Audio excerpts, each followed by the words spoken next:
The cameras were rolling when the billionaire collapsed. It happened during a charity gala, golden chandeliers, crystal glasses, men in black tuxedos raising their champagne toast to power.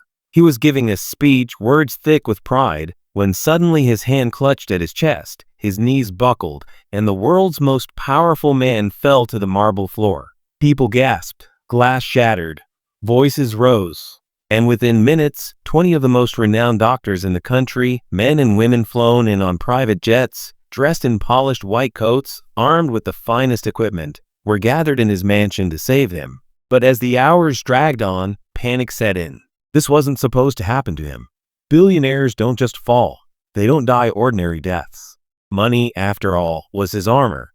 He had paid for cures that others could never dream of.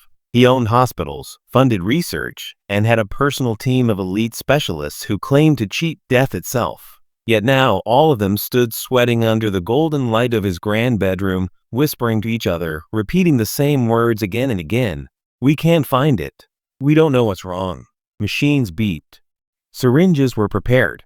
Test after test returned clean. His heart raced, then slowed, then raced again. They tried injections, oxygen, stimulants, everything. And still he slipped further from them. The billionaire's wife sobbed into diamond-studded hands. His sons barked orders, slamming their fists into polished oak tables, demanding answers. Do something. He's not supposed to die. But the doctors only exchanged helpless glances. And that's when the door creaked. Standing quietly in the corner was a woman no one paid attention to. She wasn't a guest, wasn't a doctor, wasn't part of the billionaire's empire. She was his housekeeper. Her name was Evelyn James, a black woman in her 50s with tired eyes and steady hands.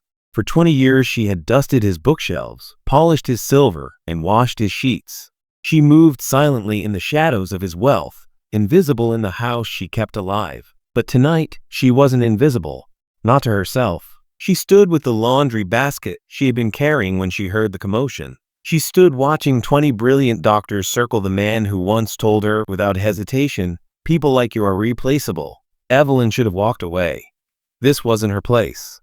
But as her eyes scanned the billionaire's trembling body, she noticed something the doctors missed. Her pulse quickened.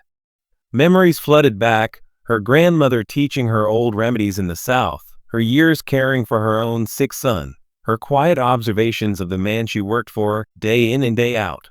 She had knowledge that didn't come from books or degrees, but from life itself. She opened her mouth.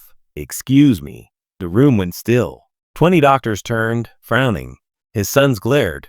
His wife looked at her as if a ghost had spoken. "You don't belong here," one doctor snapped. But Evelyn didn't flinch. She stepped closer, her voice trembling but firm. "I think I know what's happening to him." The silence thickened.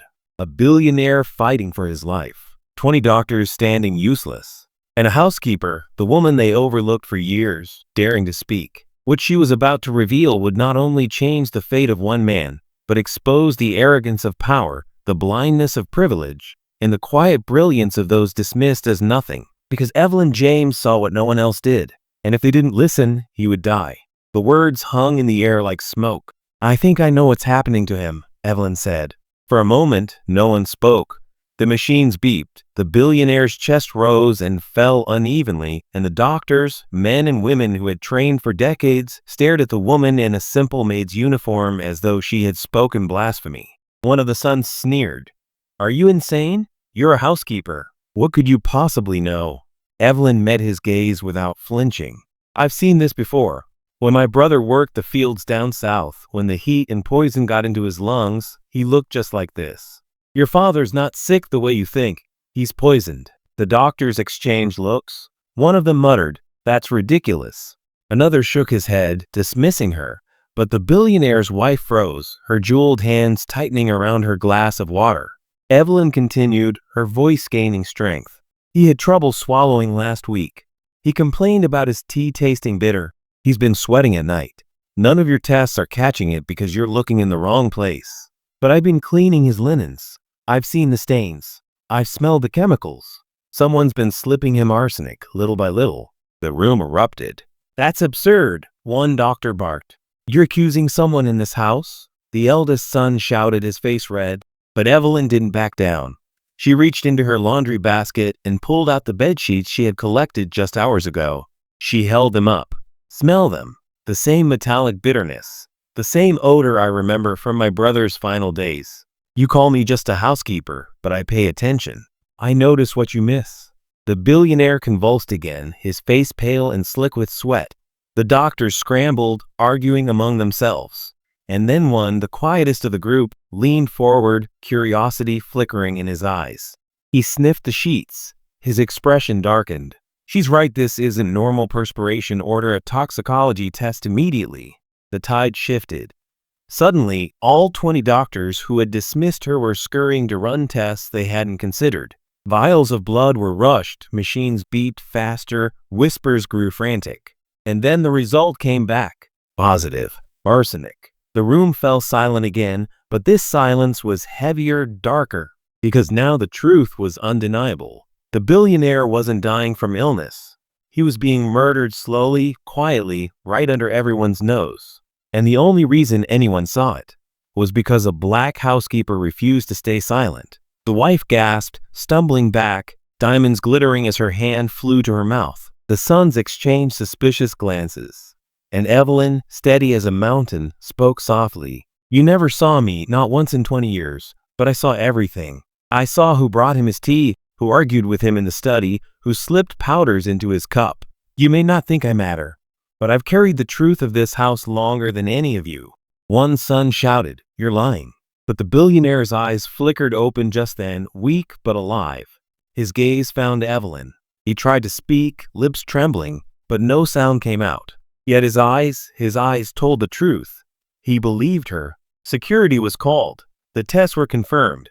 And when the truth came crashing down, it was uglier than anyone expected.